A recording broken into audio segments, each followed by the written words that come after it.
Sometimes you just can't tell if you're lucky or unlucky. That time, it was a Saturday morning. I had backed out of my driveway and was just heading to the mega mall to buy some parts to fix the tub in our bathroom when I realized I had a flat tire. And I'd only gone about 30 meters, no more. I had to get out of the car and go home to get a hydraulic jack. On the way to the kitchen, I heard Dora talking to someone on the phone. "Don't worry, he won't be a problem." My jingling keys dropping on the counter let her know I was back. In a muffled voice, hurriedly, "I have to go." I walk into the kitchen and see her turn around, smiling as if nothing had happened. "Hey, honey, you turned around fast." "Flat tire," I mumbled. "Oh my God, do you need help with that?" "No, I can handle it." It was time to figure out what it all meant. While I changed the tires, I thought about the background, deciding to remember everything Dora had done and said lately to see if I could find any clues or warning signs. The first thing that struck me as odd happened the night before. When I got home, Dora complained to me that the bathroom drain in our toilet was nearly clogged again. It wasn't the happiest of information, but why on earth would it even matter exactly at 6 o'clock in the evening? We live in an old house and use the tub as a shower as well. Okay, wait, that means she showered before I got here. Well, you don't need to read too many stories to put 2 plus 2 together and figure out what that means. So after changing the tires, I went upstairs to wash my hands. At the same time, I checked the laundry basket and found a wet bath towel left over from last night and Dora's panties, still damp from hand washing. My name is Matt. I've been married to Dora for 4 years. We knew each other in high school, but hadn't dated at the time. One day, after graduating from college, we saw each other again, and everything seemed to fall into place. We had an active and healthy bed life before we got married, and it didn't slow down too much until recently. Come to think of it, the first red flag was when our friends, Jim and Diane, got divorced. I was totally on Jim's side for all the crap he put Diane through during the divorce. Dora, on the other hand, somehow couldn't understand how someone with a mild temperament like mine could support such cruel treatment of a cheating wife in her opinion. I remembered how she clucked, justifying her friend Diana's behavior with the words maybe it was just an outburst of emotion, and that a little mistake should not lead to such draconian measures. "Look at it this way, Dora," I said to my wife. "Fidelity is like pregnancy. You're either pregnant or you're not. There's no gray area. There are only 2 numbers on the fidelity scale. Either 100% or 0. Looking back, Dora's reaction at the time now spoke volumes to me. We recently bought this old house. Until major improvements are made, the place won't sell to anyone unless someone else wants to clean it up. I'm generally pretty handy with tools. The only problem is finding enough time to do it all. Now, in light of my recent discoveries, I didn't feel like bathing. Instead, I just needed to clear my head and collect my thoughts. I headed outside to do some yard work. My indignant mind was boiling with anger, but I didn't know what else to do to get more information. Dora was out in the yard too, crouching nearby tending to her rose bushes. I had already started pruning the trees when suddenly I heard a shrill screech. Dora stumbled as she tried to get up and screamed in panic. Said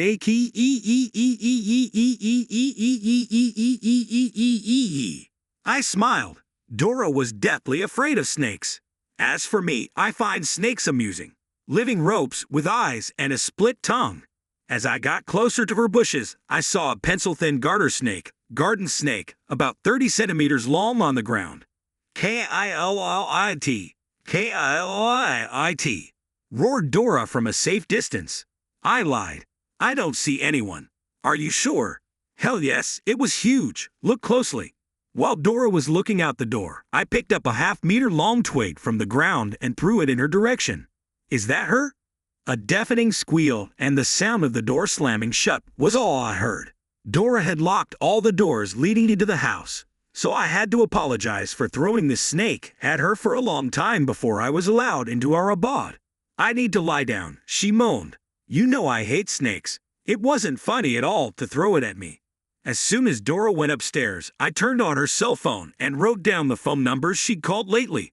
At the same time, I checked her recent travel history on online maps to see what routes she'd made inquiries on. Yesterday, for example, at 2:30 p.m., Dora visited a coffee bar.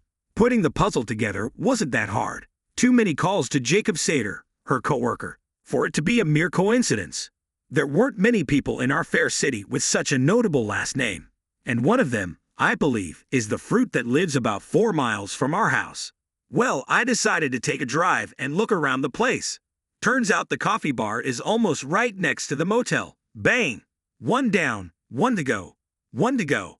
I carefully parked a few houses away from Jacob's house and watched him. There were a couple kids playing in the front yard, and a nice lady would occasionally peek out the window and chat with them. I assumed that the man who soon came out of the house was Jacob. After a minute, he got into a car parked outside the house and drove off. I came out of my ambush holding a folder and knocked on the front door. "Yes, can I help you?" The pretty lady owner had a nice voice too. "Yes, ma'am, I'm updating the census information. Are you Mrs. Sater?" I asked in a businesslike manner. "Yes, I am." Opening the folder, I made a note in my papers. "I'm sorry, I don't have your name. You have 2 children, don't you? How old are they?" "My name is Julie. My children are 5 and 7 years old," she replied. Nodding and thinking deeply, I scribbled some more. "And you're still married to Jacob Sater?" "Yes," she answered easily. Julie then confirmed that Jacob was a manager at the same firm where I knew Dora worked. "Well, thank you. That's all I needed. Have a good day." I smiled as I slammed my folder shut and left the Sater's house. Julie, like me until recently, was apparently completely unaware of what her asshole husband and my cheating wife were up to. By this time next week, things would be very different. I rejected Dora's attempts at lovemaking on various pretexts, and she didn't seem to pay much attention to my lack of interest. At the same time, I tried to keep to my usual routine as much as I could. To prepare my plan, I had to use a disposable cell phone. I wanted to be completely sure that what I had so far only suspicions about was really happening. It would be more than embarrassing to burn the ground based on faulty assumptions. On Friday, I took the day off and followed Dora to her work. Setting myself up for a long wait, I spent the morning reading erotic stories about cheating wives on my cell phone. For some strange reason, stories in this genre have become my favorite at the moment. Around 2:30 p.m., Dora walked down to her car and pulled out of the parking lot. Following her, I kept a decent distance, almost certain that the road would soon lead us both to a familiar coffee bar. And indeed, after parking at the Parrot, Dora headed straight for the motel stairs. I parked my car so that I had a view of those stairs. A minute later, Jacob joined Dora and the two of them went up to the second floor where Jacob opened the room with his key. Now I saw everything I needed to see. I dialed my friend Alex's number, letting him know I was headed his way, and then started the engine and drove off. Back at home, Dora was quite surprised to find me there, sprawled out on the couch watching TV. I didn't doubt that she'd just been used by Jacob and wanted to take a shower as soon as possible. "Matt, what are you doing home so early?" she asked a little worriedly, lingering in the living room aisle. "I had some urgent business to attend to, so I took the afternoon off." "I see you took the afternoon off too, didn't you?" As if nothing had happened, I asked her a counter question in a steady voice. I wondered what she'd come up with as an excuse. "I spilled a drink on myself, so I decided to go home and take a shower. I'll be down soon, and let's go out for steak." Wow, Dora showed impressive agility and quick thinking in an unexpected situation. Wow, I, unlike her, could barely contain myself. While I waited for Dora, I had removed the regular doorknob from the bathroom door and replaced it with one that could only be opened from the bedroom side. The door opened from the bedroom to the bathroom, and now, once inside, Dora would be stuck. In the bathroom itself, we had no window, only air conditioning. The door, however, like all the other doors in the old house, was a rather heavy wooden door. After a while, I tipped it up the stairs and heard the bathroom door click shut. I pulled its handle from the outside to make sure it was locked. A few seconds later, there was a hysterical squeal. Dora was pounding on the door, but the pounding wasn't as loud as her panicked screams. I turned on the radio next to the bed and turned up the volume to drown out the screams. You see, I had borrowed 2 very large snakes, yellow anacondas, from my herpetologist friend Alex. They were each about 2.5 meters long and about the girth of my hand. They were too big to slip under the door, so I put them in the tub and pulled back the curtain. Anacondas aren't poisonous, but when they get really hungry they can attack. Alex feeds them well, so it'll be a few weeks before they're any more dangerous. "Matt, let me out. Let me out, Matt. Please let me out. The screams from the bathroom continued. Maybe Jacob can help you. What's his number? I went to the door and asked loudly. Oh, God, I'm sorry, Matt. It was just one time. I love you. Please let me out. Followed by a squeal and a new round of screams. Maybe the snakes were getting a little friendlier to Dora. Then I heard an eerie rumble. Matt, OPENTHEDOR. Honey, it's just snakes, I said reassuringly from behind the door. But be careful, they're attracted to human fluids, I said in a slightly concerned tone of voice. Oh, my God! Followed by more rattling noises. I think she's throwing whatever she can get her hands on at the scary rustling snakes. Honey, try not to fall asleep in there, because that's when they eat and reproduce. I continued to spout nonsense. I heard sobbing from inside. Matt, open the door. I'm sorry. OPENTHEFUCINGDOR. Calm down, dear. Better turn off the lights. Just in case, I added a few freshly invented facts. They get aggressive in bright light. I'll come check on you in a few hours. For the next few hours, amidst the hysterical sobbing, the rumbling sounds of something crashing were heard now and then. Then suddenly there was a loud thud. Dora must have fallen off the toilet or sink, for her screaming voice changed radically, ringing with panic and ultrasonic terror.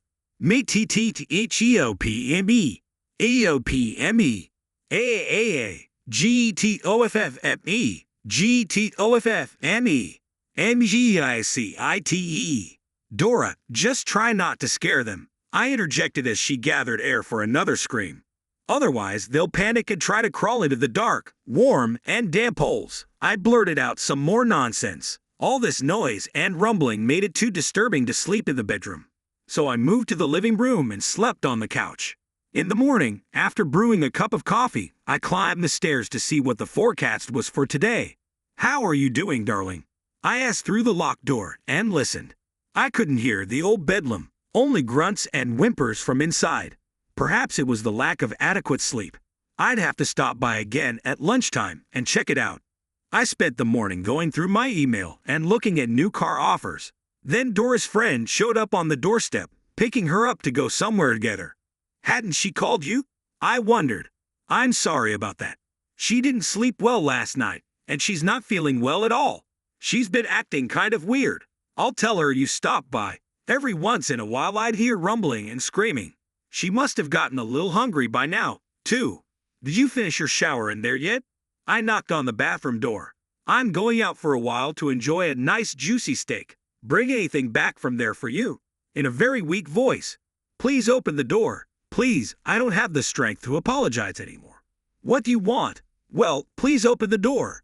Watch them closely. When they intertwine, it's a sign that they are getting aroused. You better not be near them if that happens. I warned her as another idea popped into my head. OPENTHEDORDAMIT. An anguished ultrasonic shriek threw me off the tub, followed by more hysterical sobbing and screaming. I had more things to do today that were waiting to be done. The lawn needed mowing, by the way. I paced vigorously in front of the house as I tackled this important and necessary process. Then I watched television all day. After the broadcast of the golf tournament ended, I checked back in to check on the Feast of Love and Oneness with the Fauna World. I knocked on the door, hammering Morse code on the wood. How are you and your lovers doing, dear? Her, A. THEYREOMME,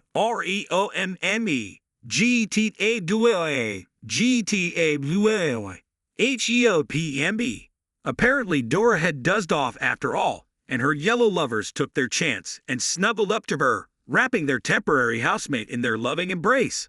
I will leave you and your lovers alone. I'll be back in the morning to wish you sweet dreams, dear. Me TTTOPNTHISDOR and LO. What a bossy little thing. Well, I guess I'll leave it in timeout for a while longer. The crying and screaming continued at random times throughout the night.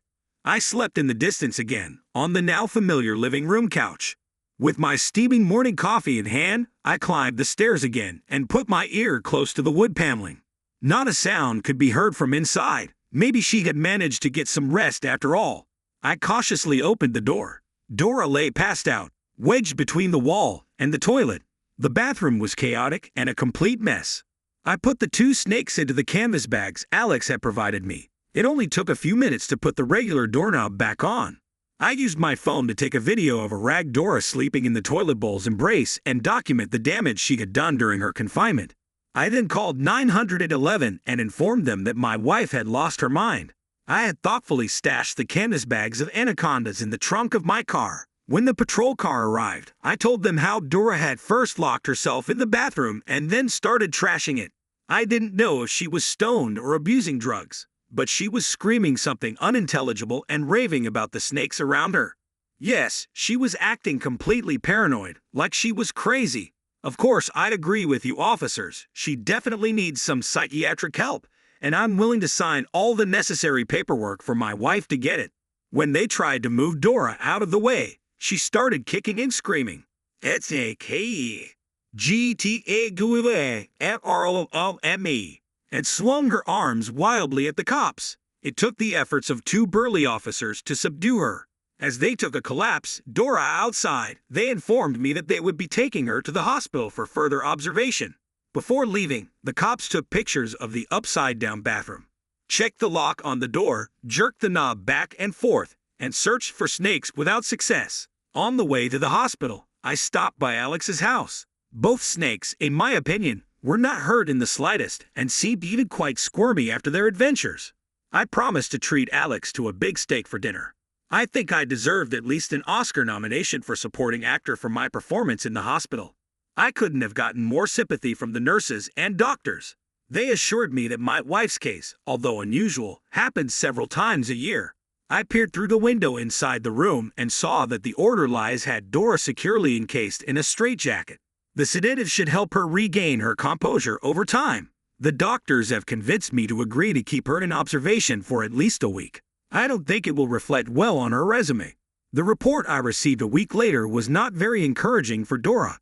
Every time someone or something near her moved, she pounced on it and screamed. The patient also kept ranting about how I had locked her in a bathtub with snakes to punish her for her cheating.